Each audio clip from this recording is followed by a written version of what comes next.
Hello दोस्तों, स्वागत है आप सभी का आपके पसंदीदा YouTube platform the notebook global academy पे। हम लोग बात करेंगे आज भारत और म्यांमार के बारे में। यानी हमारा जो पड़ोसी देश एक म्यांमार भी है, उसके बारे में बात करेंगे कि भारत और म्यांमार के कुछ ऐसे अनसुलझे जो क्षेत्र हैं जहाँ पे अस्पष्ट रूप से सीमा निर्धारण है, अर्थात सीमा निर्धारण की स्पष्टता वहाँ पे नहीं है उन क्षेत्रों पे। तो आखिर कौन ऐसे क्षेत्र हैं जहाँ पे सीमा का निर्धारण नहीं है, और उस सीमा के निर्धारण न होने के कारण दोनों देशों के बीच में आपको दिखाई देगा कि मतलब बहुत बड़ी लेवल की कोई संकट तो है नहीं, लेकिन आपको दिखाई देगा नक्सलवाद से लेके और भी जो चीज़ें हैं उसका कहीं ना कहीं एक्सपोर्ट इंपोर्ट या ये सारी चीज़ें, मतलब एक्सपोर्ट इंपोर्ट नहीं कहा सकता है, आवागमन कहा जा सकता है, ये सारी चीज़ें होती रहती हैं। तो उसके लिए अभी विदेश मंत्रालय के द्वारा ये कहा गया है कि भारत और म्यांमार के बीच में जो कुछ अनसुलझे हुए जो क्षेत्र हैं वहाँ पे सीमा विवाद जो है या अनसुलझे हुए जो क्षेत्रों पे सीमा अस्पष्टता है, उस सीमा को स्पष्ट किया जाना है। तो आप जानते हैं कि संविधान में अनुच्छेद जो है 1-2 है ना। अनुच्छेद 2 आर्टिकल 2 के बारे में आपने पढ़ा होगा। आर्टिकल 2 जो है संविधान का, वह आर्टिकल 2 कहता क्या है?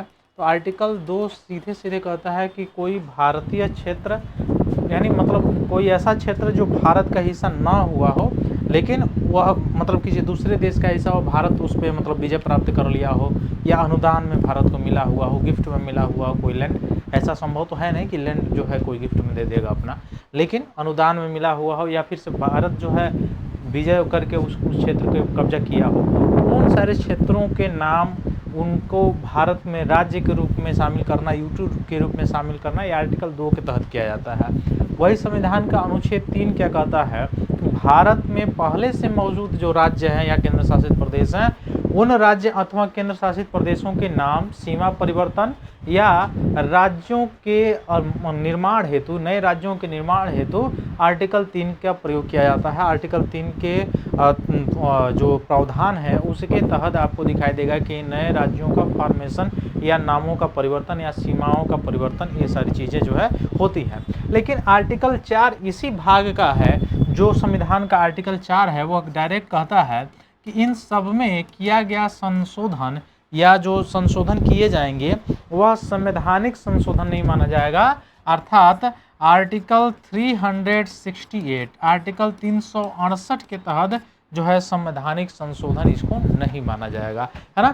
कौन कहता है? आर्टिकल 4 कहता है। मतलब इसका साफ साफ हुआ कि यह सिंपल मेजोरिटी से पास होगा, सिंपल मेजोरिटी से पास होकर तब ये मुख्य रूप से आपको दिखाई देगा कि नए राज्य बन जाएगा या उसका सीमा परिवर्तन, ये सारी चीज़ें हो जाएंगी, चाहे वो आर्टिकल 2 में हो चाहे आर्टिकल 3 में परिवर्तन हो, दोनों के दोनों यह सिंपल मेजोरिटी से होंगे। लेकिन क्वेश्चन ये है, या भारत अपने किसी लैंड को किसी दूसरे देश को दे रहा है, भले उसके बदले में भारत को उससे कम कोई हिस्सा मिल रहा हो या कुछ भी न मिल रहा हो, तो क्या उस स्थिति में भी यह आर्टिकल का प्रयोग होगा, आर्टिकल 4 का प्रयोग होगा?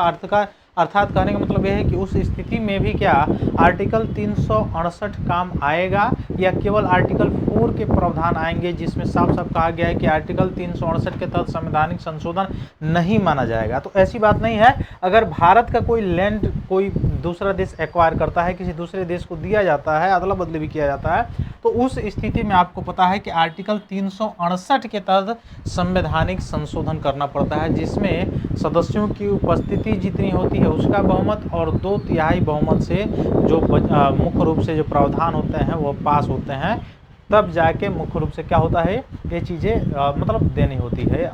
बिना पास हुए, बिना आर्टिकल 368 के संवैधानिक संशोधन के यह चीज़ें नहीं हो पाती हैं। जैसे आपको पता होगा 100वां संवैधानिक संशोधन, है ना, ये सभी लोगों को पता होगा।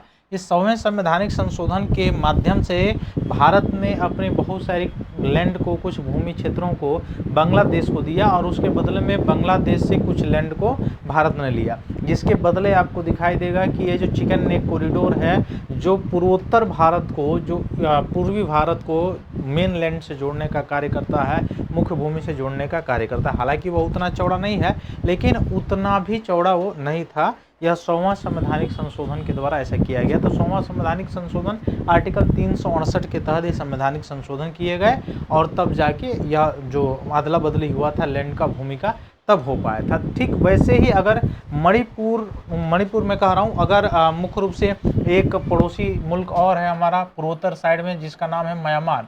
इसका पुराना नाम बर्मा था। 1935-36 में भारत से अलग होकर नया देश बना था, लेकिन 1936 से पहले आपको दिखाई देगा कि भारत का ही अंग था।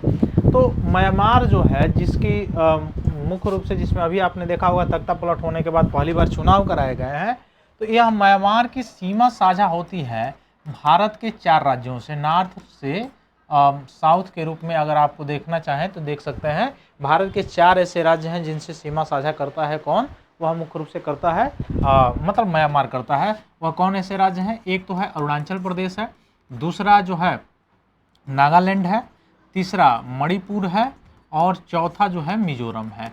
यह 4 ऐसे राज्य हैं जो सीमा साझा करते हैं किसके साथ? म्यांमार के साथ। तो म्यांमार के साथ सीमा जो साझा होता है भारत के 4 राज्यों का, लगभग 1600 कुछ किलोमीटर के आसपास सीमा साझा होती है। अर्थात बहुत बड़ा सीमा साझा नहीं होता है, लेकिन फिर भी 1600 कुछ किलोमीटर सीमा साझा इसका होता है भारत के साथ। और यह म्यांमार जो है आपको दिखाई देगा बिम्स्टेक में, एशियान में भी यह मुख्य रूप से पार्टिसिपेट करता है।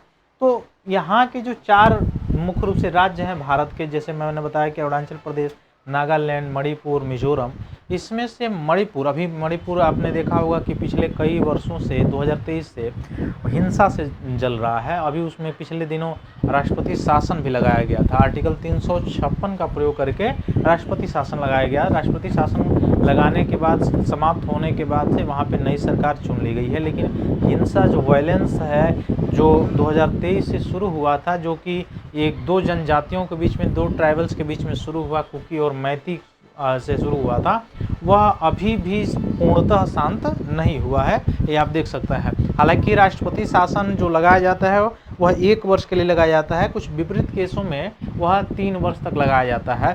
और हालांकि वही आपातकाल की बात किया जाए, आर्टिकल 352 की बात किया जाए तो अनंत काल के लिए लगाया जाता है, लेकिन राष्ट्रपति शासन मैक्सिमम जो है वह 3 इयर्स के लिए लगाया जा सकता है, उससे ज़्यादा नहीं लगाया। वो भी 3 इयर्स के लिए जो मैक्सिमम लगाए जाते हैं वो विषम परिस्थिति में लगाए जाते हैं, अन्यथा 1 वर्ष के लिए सामान्यतः जो है वह राष्ट्रीय आपात लगता है ना। राष्ट्रीय आपात मैं कह रहा हूँ, राष्ट्रपति शासन लगता है, राष्ट्रपति शासन लगता है जो 356 के तहत लगता है। तो मणिपुर में ये सारी चीज़ें अप्लाई हो चुकी हैं, नई गवर्नमेंट बन चुकी है, इसके बावजूद भी यहाँ पे ये सारी चीज़ें आपको दिखाई देती हुई नजर आएंगी।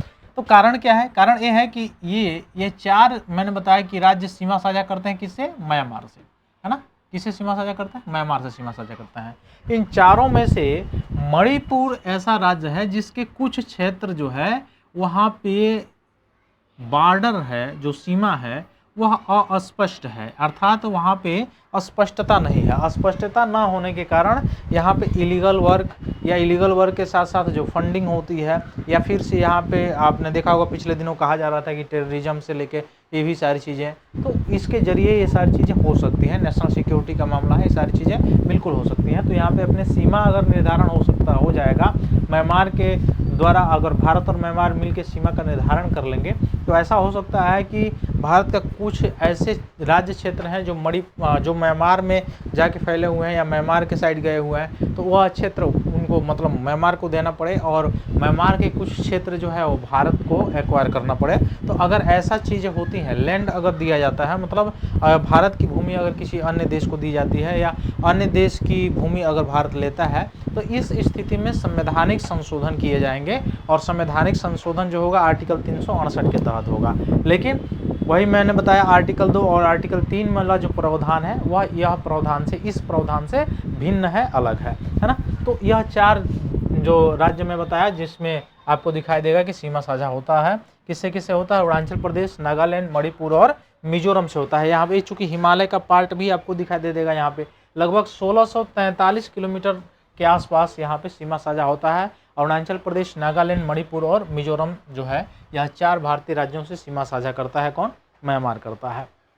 अभी हाल फिलहाल में बताया गया कि मणिपुर के जो चंदेल जिला है ना, उसके कुछ क्षेत्र जो है वहाँ पे सीमा का अंतिम निर्धारण नहीं हुआ है, और सीमा का बाउंड्री का अंतिम निर्धारण न होने की वजह से यहाँ पे सीमा अस्पष्टता ज़्यादा रहती है, और सीमा के अस्पष्टता होने के कारण ये आपको दिखाई देगा दोनों देशों के लिए यहाँ पे राष्ट्रीय सुरक्षा, खासकर भारत के लिए राष्ट्रीय सुरक्षा के लिए यहाँ पे खतरा जैसी चीज़ें भी दिखाई देती हैं।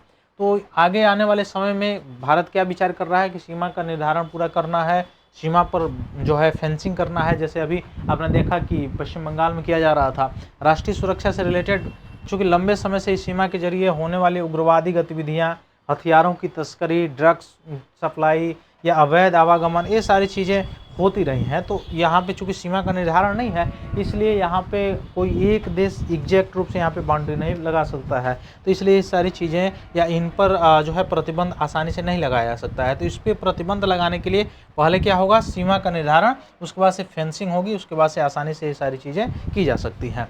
भारत की एक्ट ईस्ट पॉलिसी पहले जो है लुक ईस्ट पॉलिसी चलती थी। अब गवर्नमेंट जो है अपनी नई पॉलिसी लगाई है, जिसका मुख्य रूप से नाम क्या है, act east policy. Act east policy के तहत आपने देखा होगा कि भारत का जो कनेक्टिविटी है वह वहाँ की जो नदी है Kaladan multi modal project Bharat का है, जो खासकर पश्चिम बंगाल से सीधे म्यांमार को जोड़ता है और म्यांमार से सीधे सीधे वह जोड़ने का काम करता है किसी भारत के पूर्वी राज्यों को, ताकि भारत के पूर्वी राज्यों की कनेक्टिविटी बनी रहे। एक चिकन नेक कॉरिडोर है, उससे पूर्ण रूप से कनेक्टिविटी नहीं बनाई जा सकती है। हालांकि इसके बीच में भी कंसर्न अभी हाल फिलहाल में आपने देखा होगा कि बांग्लादेश ने चाइना को अपने वहाँ निमंत्रण दे दिया है, और उसके निमंत्रण देने के कारण जो बे ऑफ बंगाल वाला क्षेत्र है, उसके कई सारे आइलैंड्स क्षेत्र पे आने वाले समय में हो सकता है चाइना का जो है गतिविधि यहाँ पे बढ़ सकता है या बढ़ जाए। अब इसके कारण भारत की सिक्योरिटी लेवल पर या इंटरनल सिक्योरिटी पर कहीं ना कहीं आपको दिखाई देगा, ये असर पड़ता हुआ दिखाई देगा,